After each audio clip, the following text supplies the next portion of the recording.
Bom, teologia pastoral. Vamos falar agora então sobre os pastores, os membros e a santidade da igreja. Vamos ver aqui. Os pastores que servem do rebanho. Há pastores que se servem do rebanho para se projetarem socialmente, mas a orientação do Novo Testamento é em outra direção. O pastor deve servir ao rebanho e mostrar-se como exemplo dos fiéis. A consciência que se requer do líder cristão ante a igreja é justamente aquela que havia em Cristo, que se responsabilizou em santificar os crentes por meio da palavra e do Espírito. Isso aqui vai ser um ponto muito bom. Primeiro, a igreja ela é santa por si mesma, tá bem? A igreja ela não pode ser maculada por nenhum membro. Nenhum membro tem condições suficientes para poder macular a igreja. Nenhum membro. Vamos supor que todos os membros aqui façam que nem aconteceu lá no deserto. Foram se deitar e rolar lá com as estátuas e não sei o que. A igreja continua santa. A igreja ela é imaculada. Por quê? O apóstolo Paulo escreveu: Cristo deu-se a si mesmo por ela, para a lavar pela água e pela palavra. Quer dizer, a igreja ela é imaculada. Ela é a noiva de Cristo. Ela se apresenta com a auréola de santidade. E o poder de santidade que a igreja recebeu de Jesus é justamente porque ela é habitada pelo Espírito Santo. O Espírito Santo não pode habitar num corpo que não é santo. Ele só habita na igreja porque a igreja foi santificada pela palavra e pelo Espírito. A igreja ela é santa. Só que isso escapa da nossa mentalidade evangélica. Nós ficamos olhando quem? Os membros. A gente quer saber se o membro é santo, se a irmã é santa, se o irmão é santo, se o pastor é santo. E quando a gente começa a observar as condutas particulares, o que a gente observa? A igreja perdeu a santidade. Está todo mundo fora por causa daquele irmão, daquele pastor, daquela pessoa. Não, a igreja não perdeu a santidade por causa de um membro, mas não perdeu mesmo. Não perdeu. O membro pode estar enfermo, ele pode estar com dificuldade. Mesmo assim, o poder de santidade que tem na igreja é suficiente para curar esse irmão e essa irmã. E é por isso que quando a gente vai aplicar uma disciplina em alguém que está em pecado, a gente fala que a pessoa está em pecado, né? Se a pessoa está em pecado, vamos aplicar uma disciplina sobre esta pessoa. Como assim? Vamos desligar essa pessoa da comunhão da igreja. É assim, machuca o dedo e corta a mão fora? Ora, vamos aplicar curativo sobre essa pessoa. Por quê? O poder de santidade da pessoa, da igreja, é maior do que o pecado da pessoa. É muito maior. A pessoa, mesmo ela estando em transgressão, aqui dentro, ela pode ser santificada, restaurada, perdoada, levantada, convertida e salva. Agora, a partir do momento em que você decepa e coloca para fora, acabou a esperança. Acabou a esperança, não tem mais redenção. Você amputou o membro fora. E quando você amputa o membro fora, é mais ou menos que nem gangrena. Você amputa o membro fora, fica ali cauterizado, mas e se for um câncer? Vai tomando o restante dos outros membros também. Quer dizer, a igreja, a gente tem que entender isso. A igreja de Jesus, ela sempre foi imaculada. Nunca que a igreja foi pecadora. Nunca. Cristo deu-se a si mesmo pela igreja. É a noiva dele.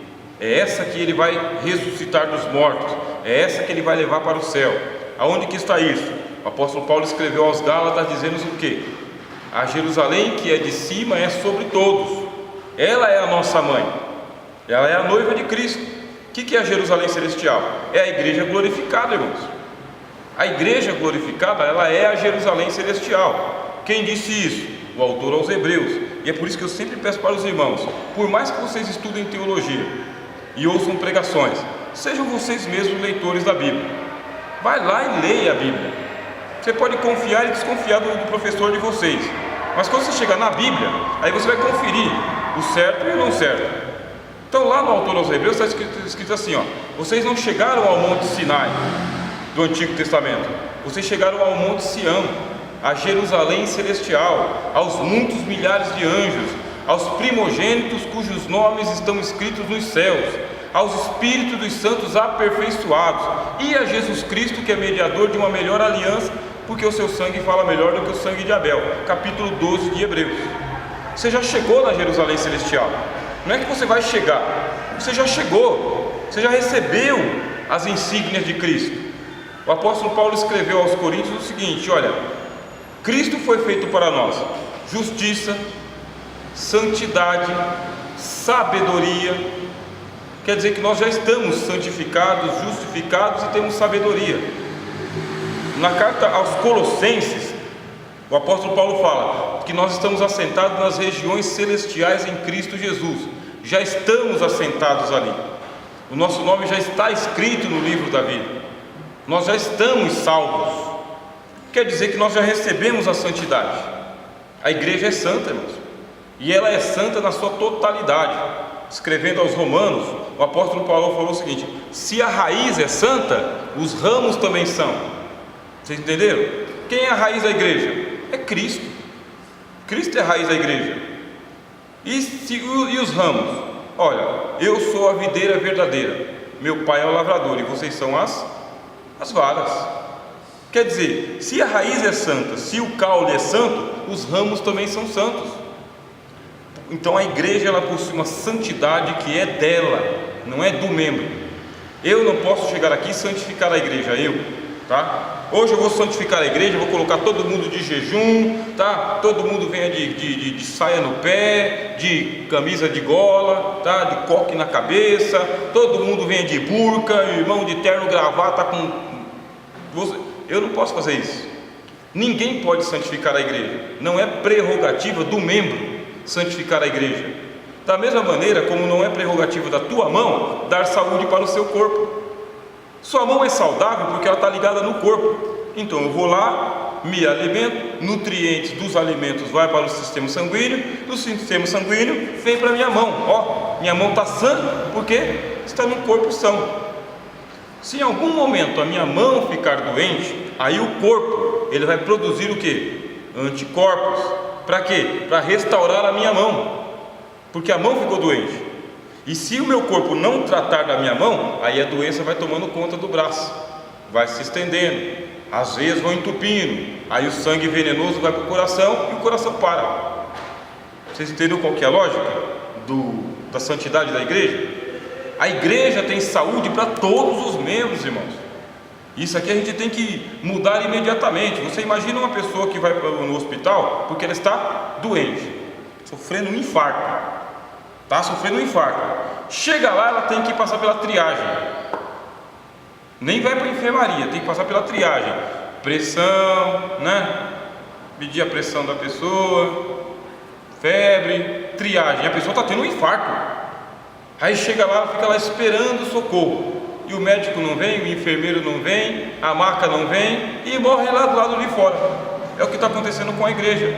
A pessoa chega pecadora na igreja, acabou de pecar, sabe-se lá o que pecado que ela cometeu. Quando chega aqui, ao invés de ela encontrar o pronto socorro, o auxílio, cura. Quem é que cura o pecado? Jesus.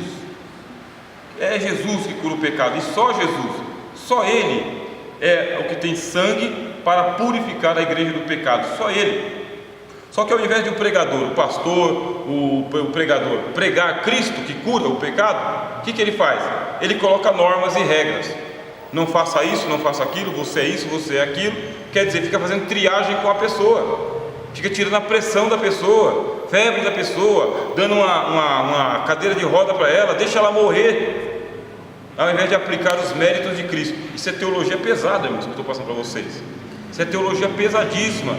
Você quer curar a pessoa do pecado dela, você aplica os méritos de Cristo, chega lá e coloca cruz na pessoa, coloca cruz, coloca sangue, socorre a pessoa, porque essa é a parábola do bom samaritano. A religião só passa de largo, só de longe. O bom samaritano, sem religião nenhuma, coloca na cavalgadura e leva para a hospedaria. Ora, se você ler o texto, você vai perceber que Jesus fez uma provocação, porque o homem descia de Jerusalém para Jericó, ele estava voltando da igreja. Por que o samaritano não pegou o camarada e levou de volta para o templo de Jerusalém? Jesus falou, porque se levasse, morria na porta do templo. Teve que levar para a hospedaria. E muita gente doente e morta na igreja, ela é colocada da porta para fora, ela não é curada aqui, porque não entende o poder de santidade da igreja. Como que a igreja santifica as pessoas? Está aqui, ó. A consciência que se requer do pastor, do líder, ante a igreja, é justamente a mesma de Cristo. Você não pode fazer mais do que Cristo, e também não pode fazer menos do que Cristo. Cristo santificou o povo, como? Com a palavra e o Espírito. Só a palavra e o Espírito. A pessoa chegou na igreja, Bíblia, palavra e o Espírito Santo. Palavra de Deus e o Espírito Santo. Palavra de Deus e o Espírito Santo. E as regras que a irmã estava comentando? Regra de roupa, regra de comportamento, regra do que comer, do que beber, aonde ir. E essas regras aí? Essas regras são paliativos. Essas regras, elas são boas para quem tem saúde. Quem tem saúde pode ir lá, né, e colocar uma prancha em cima do carro e falar, vou surfar. Ele tem saúde. Mas para quem não tem saúde, o que adianta a prancha e carro e praia? O que adianta você falar para uma pessoa que é viciada no cigarro que fumar é pecado e que vai para o inferno? Em que isso aí realmente liberta a pessoa que está fumando? Você só acabou de colocar mais um peso morto na cabeça da pessoa, porque faz 25 anos que ela fuma e ela não consegue largar desse negócio. Agora, quem vai libertar uma pessoa que fuma? É a regra dizendo não fume? Não é a regra, nunca foi. É o poder da palavra de Deus e do Espírito Santo. É uma igreja sendo habitada pelo Espírito Santo, e o pastor como aquela pessoa que ele tem esse tipo de consciência, que se a palavra não libertar, ninguém liberta. Se a palavra não penetrar com poder, para poder tirar a pessoa da situação de pecado, pode colocar a pessoa de disciplina por 10 anos, não vai sair do pecado. Você só acabou de amputar um dedinho que estava machucado, e vai fazer falta, viu? Quem achar que um dedo não faz falta é porque nunca perdeu um dedo. Porque quem perdeu um dedo sabe que existe o membro fantasma. Tá? O membro fantasma você sente a dor no membro, você sente o frio no membro. Como assim? Ele foi cortado. O pessoal sempre fala, né? Eu sinto meu braço até hoje. Como assim? Está aqui. Eu sinto meu braço, eu sinto meus dedos, eu sinto frio na mão, mas não tem mais mão. É o membro fantasma. O cérebro não sabe que a mão foi cortada. Quem acha que um membro da igreja não faz falta, pode colocar para fora porque tem 500, ainda sobra 499. Nunca leu a parábola da centésima ovelha. Nunca leu. Não, eu já li, nunca leu, filho. Nunca leu a parábola da dracma perdida. Não, mas eu já até preguei em cima dela. Mas não leu. Não leu. Nunca leu o evangelho de que o Filho do Homem veio salvar aquele que se havia perdido. Chega você todo ao quebrado na igreja, com vontade de parar e desistir. Você ouve a palavra de Cristo, dizendo, filho, tem bom ânimo, os teus pecados estão cancelados.